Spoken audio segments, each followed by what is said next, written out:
원투펀치 클래식 85회 시작해 보도록 하겠습니다. 이제 월드컵이 모든 국가가 2차전이 끝이 났어요. 그런데 이 2차전을 치르는 동안 참 기대했던 팀들도 있었고 기대했던 선수도 있었는데 이변도 많았고 예상외로 잘하는 선수도 많았고 예상외로 못하는 선수도 많았습니다. 그렇기 때문에 이쯤에서 우리가 뽑는 워스트 선수, 워스트 팀 한번 뽑아봐야 되는데 근데 사실 2차전까지 했지만 이 이후에 또 어떻게 될지 모르는데 이 선수와 팀에게는 좀 너무한 거 아닙니까? 근데 원투펀치가 꼽으면 반대로 가는 그 징크스가 있었잖아요. 그렇죠. 한의원님, 장의원님이 출국하시기 전까지. 그렇죠. 우리가 프리미어리그 항상 못하는 팀 했더니 그때부터 반등을 하기 시작했죠. 그렇죠. 저는 약간 그 효과를 좀 믿어보는 것도 있어요. 좀 응원을 해주고 싶다라는 마음에서 워스트를 뽑아보자. 약간 대회 분기점. 여기서 뭔가 달라지는. 그렇죠. 왜냐하면 3차전 굉장히 중요하거든요. 그렇기 때문에 우리가 한번 이쯤에서 짚어보고 이 선수와 팀들의 반등을 한번 기대해보겠다. 이런 마음으로 주제를 꼽아봤습니다. 이병철 해설위원부터 선수 한번 이야기 들어보도록 할게요. 순위가 있죠? 제가 생각했던 좀 아쉬운 선수 3위를 먼저 꼽자면 포르투갈 대표팀의 이제 지오고 코스타 골키퍼를 꼽겠습니다.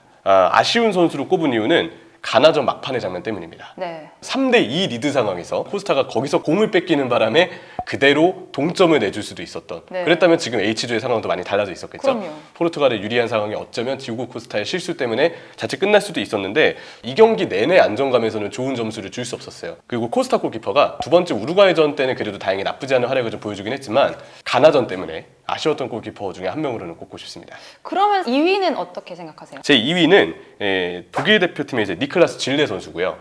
질레 선수가 수비 상황에서 그 어느 때보다도 소극적인 부분들이 좀 많이 눈에 띄고요. 여러모로 독일 대표팀의 첫 번째 경기 결과에 있어서 질레 선수는 분명 안 좋은 영향을 미친 건 사실이라고 봤고요. 수비 라인이 질레 선수의 위치 때문에 깨지는 장면들이 스페인전에서 저는 또 눈에 좀 띄었거든요. 그런 점들을 보면 질레 선수가 위치 선정에서 이번 대회 유독 좀 흔들림이 있고 여기에 더해서 순간적으로 상대의 침투를 몸을 돌아서 할 때의 동작은 아무래도 질레 선수가 둔한 편이기 때문에 뒷공간이 제쳐지는 모습들도 지금까지는 좀 보여줬다는 생각이 들어요. 네. 그런 부분들 때문에 질레가 안정적이지만 안 타는 점에서 두 번째로 좀 꼽았고요. 무엇보다 후멜스 선수가 여러 논란 끝에 차출이 안 된 독일의 중앙 수비진이기 때문에 질레 선수가 후멜스를 대신해서 뽑힌 건 아니지만 여러모로 지금 독일 수비는 전체적으로 아쉽다고 좀 봐야 할 것 같습니다. 그러면 지금 3위와 2위를 말씀해 주셨잖아요. 박찬하 위원의 3위와 2위를 한번 들어볼게요. 저는 순서는 없고요. 그래요? 네, 저는 순서는 없습니다. 월드컵이라는 이런 큰 무대에 나가는 것도 영광인데 못하고 싶겠어요? 다 영웅되고 싶고 팀 승리에 기여하고 싶지 누가 이렇게 부진하고 싶겠어요. 그렇죠. 그런데 좀 안타깝다 이거죠. 어쨌든 좀 그래서 안타까운 미안하다. 그 선수들. 네, 미안하다. 미안하지만 내가 뽑았다. 기회가 있으면 미안하다고 얘기하고 싶다. 네. 우루과이 선수 중에서 먼저 한 명 뽑았는데 네. 고민을 많이 했어요. 발베르데를 할까? 누네즈를 할까? 누네즈 선수가 아무래도 우루과이에 활동량이 부족한 형아들이랑 뛰다 보니까 너무나 큰 짐을 짊어지고 있다. 혼자 수비도 해야 되지, 측면에서 라인 브레이킹도 해야 되지, 뒤에서 볼이 안 오지. 하지만 그게 대표팀 스트라이커의 숙명이다. 그러니까 발베르데 선수도 레알 마드리드에서 모습이 왜 안 나올까 이런 얘기들이 많잖아요. 근데 저는 어떤 조화를 짜느냐가 중요하다고 봐요. 그러니까 개개인의 특성도 중요하지만 축구는 혼자 하는 스포츠가 아니잖아요. 1 더하기 1이 2가 아니라 0이 되는 경우를 무수하게 많이 봤거든요. 장점이 있으면 그 장점을 잘 커버해 줄 수 있는 선수가 있어야 되고 이 선수의 장점을 살리기 위해서 가지고 있는 숨겨진 단점을 보완하기 위해서는 누군가는 꾸준히 일을 도맡아 해야 되고 근데 발베르데 선수의 당점이 잘 살아났던 건 레알 마드리드는 결국 토니 크로스와 루카 모드리치라는 공을 가지고 플레이할 수 있는 선수들이 있었기 때문이에요. 네. 그런데 현재 우루과이 미드필더의 구조는 물론 좋은 선수입니다. 베시노도 그렇고 벤탄쿠르도 그렇고 좋은 선수들이지만 허리가 좀 원활하게 돌아갔으면 누네즈 선수도 저한테 이런 어떤 선택을 안 받았을 텐데 그래서 너무 아쉽네요. 팀이라는 건 참 선수들끼리의 궁합, 감독과의 궁합, 전술과의 궁합도 굉장히 중요한 것 같아요. 그런 의미에서 수준이보다 저랑 궁합도 좋으시죠? 그럼요. 그쵸. 그분이랑은 궁합이 누가 잘 맞는 건가요? 근데 웬만큼 다 궁합이 잘 맞게 참 잘합니다. 하지만 정순주가 더 궁합이 좋다는 거 여러분들 그쵸? 아시죠? 여러분들 원투펀치도 정순주가 더 궁합이 좋습니다. 자, 여기 당근을 흔들겠습니다. 여기서. 어쨌든 한번 그러면 두 번째 선수 한번 들어볼게요. 두 번째 선수는 반전의 계기 있는데 저는 라임 스털링. 저는 라임 스털링을 좋아합니다. 제가 라임 스털링 선수를 좋아하는 이유는 저는 전진 드리블러는 대부분 다 좋아해요. 네. 왜냐하면 전진 드리블러는 팀을 구성하는 데 있어서 필요 요소예요. 반드시 있어야 돼요. 현재 잉글랜드 대표팀에서 라임 스털링 선수가 그런 역할을 하고 있는 거잖아요. 스털링 선수가 돌아보면은 유로 2016에 부진했어요. 2018년 월드컵 때는 뒤쪽에서 뭐 수비를 여기저기 이렇게 끌고 다녀주고 그런 역할을 어느 정도 해냈어요. 그리고 유로 2020에 잘했습니다. 그래서 이번 월드컵에 기대가 있었는데 최근에 첼시에서 소속팀에서의 컨디션이 그렇게 좋지 않잖아요. 그쵸. 그런 좋지 않은 컨디션이 이번 월드컵까지 이어진다. 좀 이어지고 있다. 그 모습을 빨리 벗어 던져야지만 대표팀도 살 수가 있고요. 또 그렇게 살아나야 될 선수가 한 명 더 있죠. 카이 하베르츠가 있습니다. 네. 네. 알겠습니다.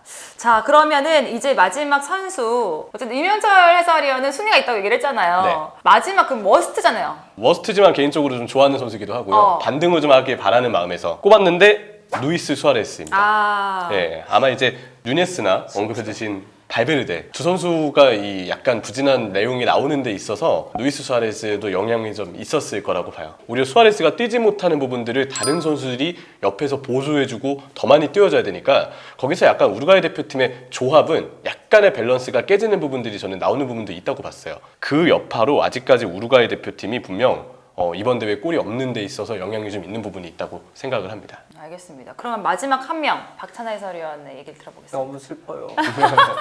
다 젊은 시절을 함께했던 선수들이라서 너무 슬프네요. 같이 나이가 들었으니까 그럴 수밖에 없죠. 좋네요. 이렇게 나이가 좀 놀릴 수 있는 나이가 든 사람이 이렇게 월드컵에 드디어. 있으니까 너무 좋네요. 한의원님, 장의원님 어려우셨고 한의원님 이렇게 해야 된단 말이에요. 근데 그게 아니고 이렇게 같이 비슷한 나이에 놀릴 수 있는 사람이 있으니까 좋네요. 한번 들어볼게요. 슬프다. 저의 마지막 선택은 김덕배입니다. 케빈 데브라이너. 네. 이거 많이들 공감하실 것 같은데? 아쉬운 마음, 안타까운 마음이 공감이 돼요. 제가 또 데브라이너를 좋아하니까. 우리가 아는 케빈 데브라이너는 패스 마스터잖아요. 첫 번째 경기가 패스 성공률이 70%였고요. 두 번째 경기도 패스 성공률이 70%였어요. 그리고 라인 사이사이로 이제 보내는 이제 라인 브레이킹의 움직임 그런 시도들을 했을 때 성공률이 굉장히 낮습니다.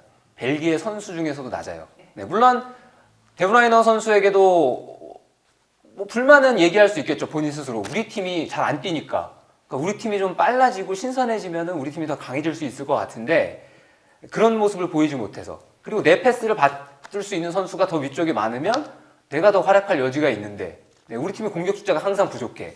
이런 얘기 할 수 있고 그것도 맞아요.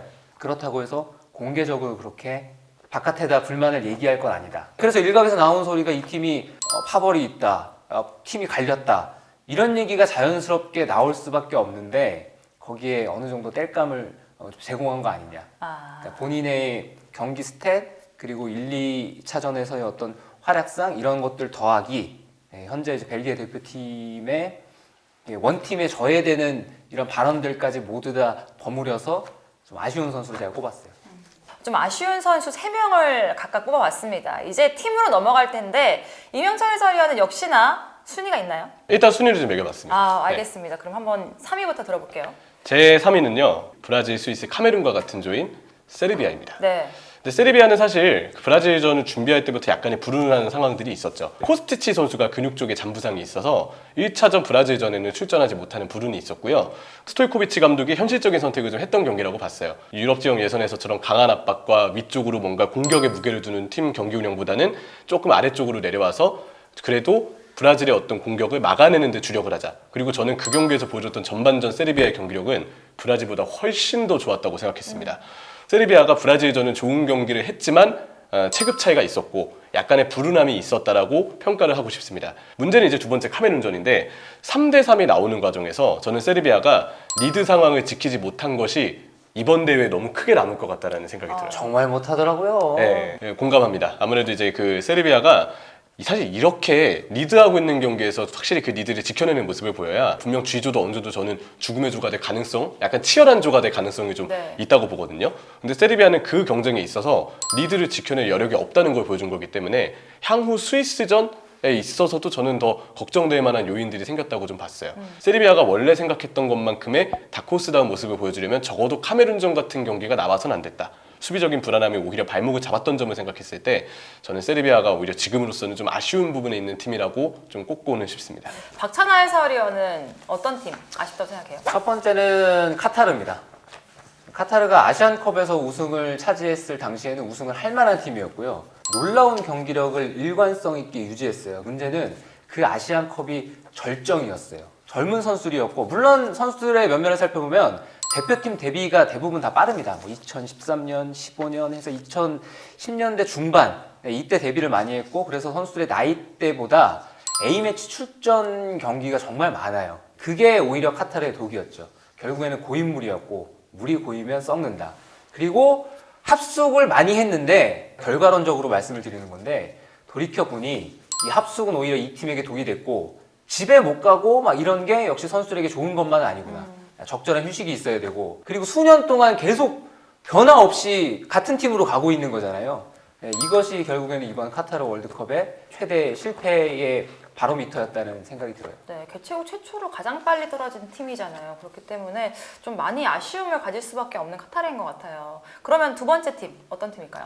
제 2위는 네덜란드입니다. 네덜란드. 네, 이유는 네덜란드가 첫 번째 경기 세네갈전에 프랭키 더용과 베르하이스 선수가 같이 중앙 미드필더로 나왔습니다. 그 경기에서 베르하이스 선수도 원래 자신이 잘하는 공격 가담을 좀 하려다 보니까 위쪽으로 많이 올라가 있었고 프랭키 더용 선수가 후방에 있을 때 후방에 있는 대용과 그 위쪽에 베르하이스 또 공격에 가담되는 그 이외의 또 공격 자원들까지 간격이 너무 벌어지는 문제점들이 노출이 됐습니다. 근데 그 경기는 어쨌든 이기기는 했어요. 그래서 이제 그 다음 경기 에콰도르전을 봤는데 에콰도르전에는 이제 프랭키 더용의 파트너로 쿠프메이너스 선수가 나왔습니다. 아탈란타에 이제 꽤 활동량이 많고 전투력을 가지고 있는 이 미드필더죠. 근데 그 경기에서도 쿠프메이너스 선수가 그냥 베르하이스가 있는 것과 똑같이 위쪽으로 많이 전진을 해 있더라고요. 네. 그때 많이 느꼈습니다. 이 전술이 바날 감독이 지시한 내용일 수도 있겠구나. 아무래도 이번 월드컵 때도 이 바날 감독은 미드필더의 어떤 숫자를 많이 두고 그쪽에서의 뭔가 패스 작업을 많이 들어오게끔 하기보다는 최대한 프랭키 더용에게 한 명에게 연결을 맡기고 그 위쪽의 자원들은 최대한 전방의 공간을 확보하고 전방의 숫자를 늘려주는 용도로 좀 활용하려는 게 아닐까 좀 생각이 들었어요. 문제는 그러다 보니까 프랭키 더용이 수비할 때도 수비와 공격 사이에 전 지역을 다 커버를 해야 되고 빌드업을 할 때도 프랭키 더용이 혼자 후방의 패스를 받기 위해서 왼쪽으로 이동했다가 오른쪽으로 갔다가 패스 받아줄 선수가 없을 때는 직접 드리블해서 상대 두세 명을 벗겨내야 되는 말도 안 되는 상황들이 연출이 됐거든요. 틀림없이 네덜란드는 에콰도르전을 비기긴 했지만 내용적으로는 에콰도르에게 굉장히 밀린 경기였고 토너먼트에서는 되게 불안한 팀으로 저는 지금은 꼽을 수 있지 않을까 좀 생각을 합니다. 알겠습니다. 그러면 이제 박찬하 해설위원의 두 번째 팀. 독일 대표팀이에요. 네. 독일 대표팀을 왜 꼽았느냐?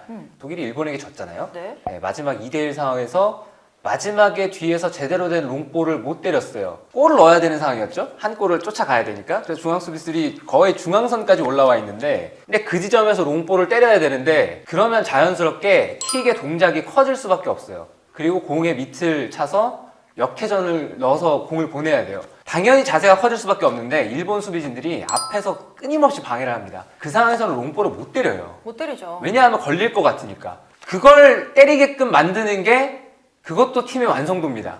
독일은 그런 준비가 안 돼 있었고요. 내려앉은 가나를 상대로 우리는 뒤에서 롱볼도 때리고 측면으로 볼도 보내고 크로스도 하고 다 했어요. 그게 결국에는 디테일의 차이고 얼마나 준비가 됐느냐의 차이인데 그런 점에서는 독일은 대단히 실망스러웠고 일본에 대한 분석이 없었다는 생각이 짙게 나올 수밖에 없고 완전히 일본을 상대로 쐐기를 박을 수 있었지만 그런 기회를 놓친 것도 맞아요. 그래서 독일이 큰 화를 자초하면서 이번 대회를 시작하지 않았는가. 8강만 가더라도 녹슨 전차에 오명을 들었던 독일이거든요. 네. 그런 팀이 이번 대회도 과거의 영광을 재현하기에는 지금 모습만 봤을 때는 선수 구성 여러 가지 것들을 봤을 때 쉽지 않아 보인다. 그래서 독일입니다. 자, 그럼 마지막으로 워스트죠? 그렇죠? 네. 1위가 있습니다. 임명철 네. 해설위원은. 아르헨티나입니다. 아, 그쵸. 사실 아르헨티나가 사실 우승 후보라고 생각이 들었었는데 네. 뚜껑을 열어보니까 확실히 좀 다른 모습이었어요. 진짜 아르헨티나 그 멕시코전 있잖아요. 메시의 그 후반전 중반에 나왔던 엄청난 각도에서의 골이 아니었다면 형 해줘. 네, 진짜 형 해줘. 형 해줘. 메시 형 해줘. 그러니까 메시의 의존도가 너무 높은 거 아닙니까? 네, 진짜 의존도가 높을 수밖에 없어요. 만약에 메시가 아니었다면 저도 이상하지 않았을 분위기였다고 봅니다. 내용이 너무 안 좋았어요. 근데 사실 형 해줘가 이게 아르헨티나가 뒤로 갈수록 형도 나이가 있단 말이에요. 근데 그렇게까지 움직임이 많으면 네. 초반에는 잘할 수 있지만 이게 후반으로 갈수록 메시도 체력이 그렇게 계속 좋을 수만은 없을 것 같거든요. 그렇죠. 이 문제를 이제 해결하기 위해서는 미드필더 쪽에서 최대한 메시 형이 더 내려오게끔 해야 되는 게 저는 맞다고 봐요. 네. 근데 이번 사우디전에는 일단 파레데스 선수가 중앙 미드필더로 선택을 받았고 이날 경기는 더 문제가 있었던 게 두 명의 중앙 미드필더만 세운 채로 파푸 고메스, 앙헬 디마리아 같은 선수들은 수비 가담이 전혀 되지 않았고 그런데 미드필더는 정작 두 명만 남아있는 상황에서 수비로 전환을 할 때 밸런스에 대한 문제가 좀 많이 불거졌었죠. 그래서 사우디에게 우리 역습을 내주거나 오히려 뭔가 위기 상황이 나오거나 혹은 공격을 두들길 때도 오히려 사우디가 압박을 할 때 중앙을 뚫지 못하면서 오로지 아르헨티나의 공격이 너무 측면에만 의존되는 경우들이 많았어요. 해답은 무엇이었냐? 결국 메시가 내려오는 거였습니다. 그쵸. 사우디전도 그래서 거의 하프라인 아래 지점까지도 메시가 많이 내려와서 풀어주는 장면들이 나왔는데 멕시코전에는 이제 이 파레데스의 자리를 기도 로드리게스 선수로 바꿔주면서 경기에 들어왔는데 거의 비슷했어요. 기도 로드리게스를 투입하면서 스칼로니 감독은 기도 로드리게스가 중앙 수비 사이로 내려와서 변형 백스리를 이루게 하고 좌우 측면 수비수를 일단 올려보내면서 백스리 기반의 좀 측면 위주의 전술을 조금 더 펴려고 했던 것 같아요. 문제는 아르헨티나가 지금 선수 구성상 좌우 윙에 팀의 속도를 올려줄 수 있는 그런 선수가 지금 이제 없거든요. 측면 날개 공격수가 없는 상황에서 팀이 템포를 끌어올리는 데 있어서 조금 어려움을 겪고 있다는 생각이 들고, 또 하나는 그렇다고 해서 이 선수들을 올려보냈을 때, 측면 수비수를 올려보냈을 때 기도 로드리게스는 후방에 있는데 그 밑쪽에 맥칼리스터나 아니면 그 위쪽에 또 다른 미드필더들과 간격이 너무 벌어지는 바람에 이쪽에서 연결이 안 되는 장면들이 저는 너무 많이 보였어요. 그나마 이제 엔소 페란데스가 들어오고 조금이나마 후반전 뭐 경기 스코어 상황이 바뀐 거를 고려하긴 해야 되겠지만 아르헨티나는 여전히 선제 주전 조합을 찾고 있는 중이다. 근데 파레데스 선수는 현재로서 압박에 대한 대처 능력과 수비 범위가 너무 아쉬워서 쓰기가 좀 애매할 것 같고, 기도 로드리게스는 잘 쓰긴 했지만 전술적인 활용법이 조금 애매했던 것 같고, 그리고 엔소 페르난데스는 어쨌든 가능성을 보였기 때문에 향후 경기에서 선발의 가능성이 좀 있다고 봤고요. 결정적으로 노셀소가 이번에 부상으로 낙마를 했잖아요. 근데 그 노셀소 빈자리를 아직 잘 메워지지 않았어요. 노셀소가 되게 악착같이 뛰면서 내려와서 빌드업 도와주고, 그리고 나서 하프라인에서 볼 끌고 가지고 또 왼쪽 그 지점에서는 박스 쪽으로 침투까지 하면서 굉장히 많은 에너지를 불어넣어준 선수가 노셀소거든요. 그 자리를 지금 맥칼리스터를 비롯한 다양한 미드필더들을 써보고 있지만 파프 고메스도 맥칼리스터도 지난 두 경기에서의 퍼포먼스는 좀 저조했습니다. 그런 점을 보면 여전히 아르헨티나는 선수 조합과 팀적으로 염려받고 있는 부분에 대해서 어떻게 메워나갈지 해답을 찾지 못했다. 박찬하 해설위원도 아르헨티나 꼽은 거 아니었습니까? 저는 아르헨티나도 있고 뭐 벨기에도 있고 그런데 벨기에 얘기 좀 들어볼까요?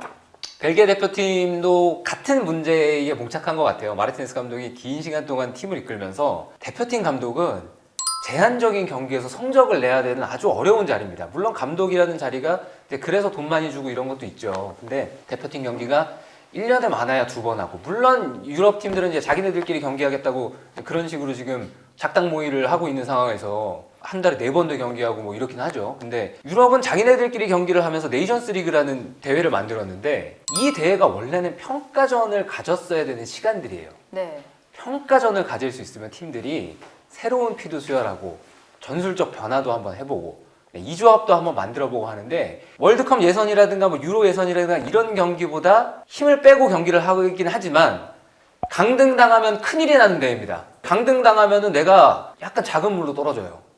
이 위기라면 어떤 선택을 하겠어요? 하던 거 결국 한다니까요. 지나치게 오랫동안 대표팀에 함께 했었던 황금 세대들, 그 황금 세대들을 대체할 만한 신선한 피를 수혈하지 못한 게 세월이 흐르고 흘러서 이번 월드컵에서 이제 실망으로 이어지지 않았나.